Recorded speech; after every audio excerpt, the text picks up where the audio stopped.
Quarta-feira e eu quero saudar a você com a paz do Senhor Jesus. Nós vamos dar continuidade ao Evangelho de Lucas e nós estamos no capítulo 8 e para nós o próximo texto são somente 3 versículos e é intitulado A Família de Jesus e os versículos são 19, 20 e 21. Vamos ler esta palavra proposta para nós neste dia. E foram ter com ele sua mãe e seus irmãos e não podiam aproximar-se dele por causa da multidão.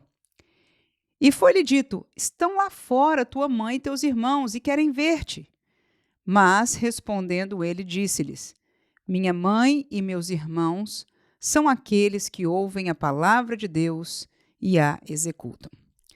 Pois bem, um texto pequeno, um texto que parece simples, mas que nos pode trazer boas e profundas questões. A primeira delas foi, ou seria, qual a intenção de Jesus responder assim? Ora, super normal que a família dele veio estar com ele, passar um tempo, saber como ele estava. Super normal, sendo Jesus tão famoso como era, alguém que curava, operava milagres, palavras de sabedoria, que a multidão estivesse ao seu lado. Até aí, tudo parece natural. Porque a família estava lá fora e não podia chegar perto de Jesus, então aqueles que estavam ao seu lado, no outro evangelho fala que os discípulos vieram falar com ele. Então seus discípulos vieram comunicar a ele que sua mãe e seus irmãos estavam lá fora e queriam ver. Com certeza esperando que ele pedisse às pessoas para abrir caminho para sua família entrar, ou talvez ele se levantasse e fosse ter com eles. Enfim, uma resposta que nós, na nossa cultura, teríamos propriamente. Não entendo que a cultura israelita fosse tão diferente da nossa. Acho que a expectativa era a mesma. Então, qual foi a intenção de Jesus em virar para aquelas pessoas que disseram a tua mãe e teus irmãos estão lá fora?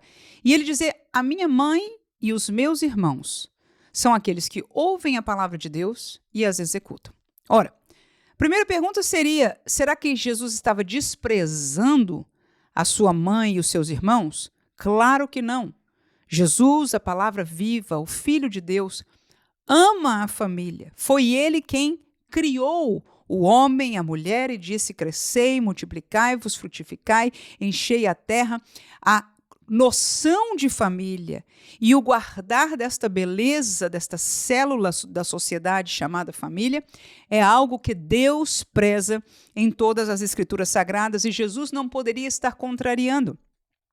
Então, qual foi a intenção de Jesus? Na minha maneira de ver, Jesus, com esta resposta, chacoalhou-nos, e a eles que ouviram, a pensar, a entender, a meditar no que são os verdadeiros valores para nós. Que valores são maiores? A família é um valor, o elo, o amor, o tempo que nós damos, a prioridade, porque quando nós falamos de dar valor a alguma coisa, geralmente a gente dá prioridade àquilo que nós damos valor. Então, a prioridade à família é algo valoroso, mas Jesus, com a sua resposta, ele claramente disse que havia algo de maior valor para ele do que esta que era uma prioridade humana. Ele não desfez da prioridade humana, ele não desfez do valor humano, mas ele mostrou-nos com esta palavra de que os valores espirituais são e devem ser superiores àqueles humanos. Ora, quando nós falamos de valores, para alguém entender valores, você precisa amadurecer.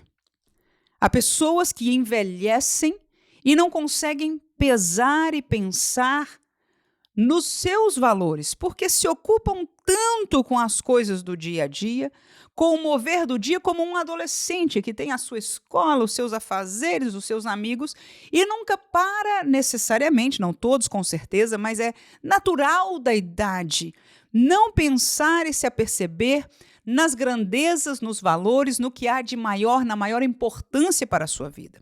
Ao escolher a sua carreira, talvez seja a primeira investida neste sentido de um jovem de entender o que são valores para eles, mas mesmo assim isso pode estar ainda muito escuro para ele, muito difícil de entender. A verdade é que a maturidade A vida que nós vivemos, e na verdade até, por que não dizer os desafios, mas o que nos é apresentado através da vida, com a maturidade que nós começamos a ver que acontece, como são as coisas, como caminham, como as coisas mudam ou não mudam, como o mundo caminha, como a palavra de Deus interage com tudo isso. Enfim, a maturidade nos faz gerar valores para nós. Amém? Segunda coisa que gera valores, a consciência da realidade. Claro que isso caminha junto com a maturidade. Você sabe que criança é sonhadora. Criança vê e vive num mundo de fantasia. Eles inventam, né? Mãe, eu tô fazendo assim, mas eu tô imaginando. Não, minha filha, mas isso não é o que está acontecendo. Não, eu estou imaginando. Então, a cabeça de uma criança é um mundo de imaginação. Ao nós irmos amadurecendo, nós vamos conhecendo e reconhecendo a realidade. Volto a dizer, infelizmente, muitos envelhecem em termos de número de idades e ainda não têm uma percepção profunda de determinadas realidades. E a Bíblia é muito esclarecedora, aliás, para um crente, essencial, para nos fazer entender a realidade das coisas espirituais, por exemplo. São coisas que nós não vemos, pelo menos a maioria de nós, com os nossos olhos humanos. Mas não deixa de ser uma realidade. Então, a consciência de como as coisas são como são, não porque nos foram contadas ou porque nós imaginamos, ou guiadas pelo nosso sentimento supernatural na nossa juventude, começo da nossa vida adulta, mas a maturidade começa-nos a trazer realidades adiante de nós, das quais nós aprendemos. E a consciência destas realidades nos traz maturidade. Por último, a consciência da missão. Juntamente, estas três, na minha opinião, trabalham para primar o valor de uma pessoa. E Jesus era uma pessoa madura, apesar de jovem, porque ele era sábio. Ele conhecia toda a sabedoria da palavra de Deus. Ele era uma pessoa que tinha consciência da realidade mais do que ninguém, porque ele veio do Pai. Ele conheceu as coisas espirituais desde quando ele vivia numa dimensão espiritual e ele se encarnou para viver na dimensão humana, preso a este corpo, ao tempo, à matéria, mas ele tinha consciência de toda a realidade, de morte, de vida, de realidades espirituais, seja ela das trevas, da luz, e toda a realidade humana estava patente diante dos olhos de Jesus, não levado e envolvido por emoções, mesmo que ele as tivesse, como, por exemplo, quando ele chorou por Lázaro, né, no caso de Lázaro. No entanto, ainda que ele expressou o seu sentimento, ele não agiu pelo sentimento, ele agiu pela realidade, aleluia. Quando ele ouviu de que teu amigo Lázaro está enfermo, ele disse, aquela enfermidade não é para a morte, mas para a glória de Deus. Então, Jesus estava consciente da realidade e ele estava consciente da sua missão.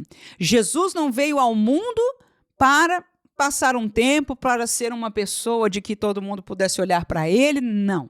Ele tinha uma missão, apresentar o reino de Deus, evangelizar as almas, mostrar como seria esta nova dimensão da graça que hoje nós conhecemos, entregar a sua vida no madeiro para perdão dos pecados de todos aqueles que crescem pela fé. A sua missão era clara, era verdadeira. Ele sofreu muitas vezes batalhas com ela, como no Getsêmani, como no tempo de oração e muitas outras vezes que não está descrita claramente na Bíblia, mas ele sofreu a sua missão, mas ele tinha em todo o tempo consciência dela. Porque uma coisa é sofrer sem entender por quê.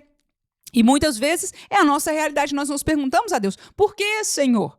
Outra coisa é quando alguém é consciente da sua missão e entende muitas vezes porque Deus permita, né, de entender, olha, isso está acontecendo, é um ataque espiritual, porque eu estou servindo ao Senhor, porque eu estou colocando Deus como prioridade na minha vida, porque eu estou lutando para que a minha família seja fiel ao Senhor, para que na minha casa se leia a palavra de Deus, todas as coisas que nós vamos obrando dentro da missão que Deus nos tenha chamado individualmente, vão causar consequências, vão causar dificuldades, e a consciência disso faz-nos dar valores e colocar estes valores corretamente. Ora, Jesus colocou como valor, para além do sentimento, ou seja, superior ao sentimento da família, ele disse: a minha família são aqueles que ouvem e aqueles que executam a palavra de Deus. Mas o que acontece quando alguém ouve e executa a palavra de Deus? Ninguém que ouve e quer ouvir, dá ouvido, procura ouvir como nós que vemos aqui todos os dias, ou quase todos os dias, ou na nossa casa todos os dias. Vamos atrás de abrir e ler as palavras de Deus, irmãos. Este é alguém que ama a Deus. Muitos dizem: eu amo a Deus, mas nunca ouve a Deus. E Deus fala por esta palavra. Deus se revela por esta palavra. Ou seja, ninguém pode conhecer a Deus se não olhar a palavra de Deus. E Jesus disse: eu dou valor quem é minha família. Ou seja, família no âmbito espiritual é aquele que ouve a palavra de Deus e executa.